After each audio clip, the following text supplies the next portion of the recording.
In this quick tutorial, I will show you how to create a drop-down list in Excel. So let's jump straight into it. As you can see, I'm currently here on Excel. Now you can see that I've got a question I'm going to be asking, which is what is your favorite takeaway food? Now what I want to do is create a drop-down list because of course I want to offer multiple options available. Now the first thing you're going to want to do is actually come up to the top where you've got some options up here, and what you want to do is click onto data.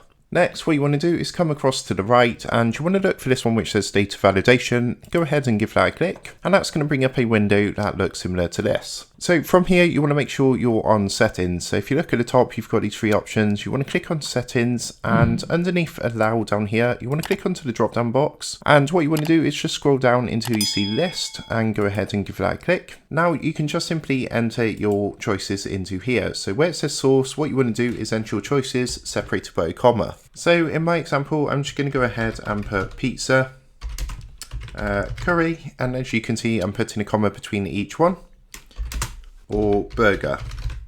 Once that's done, just go ahead, once you've entered your options, go ahead and click apply down here, and you'll see what's going to happen now. Next to this cell, we've got a little arrow with a down. So all you need to do now is click onto this, and you'll see you're going to get the different options available. So you can just go ahead and choose your choice from here, and you'll see that's going to enter it into the box. So I hope this quick tutorial helped you out today, and if it did, I'd really appreciate it if you were to consider dropping down below the video, leaving a like, and also subscribing to the channel. With that being said, I just want to take a moment to thank you guys for watching this video, and I will see you in the next tutorial.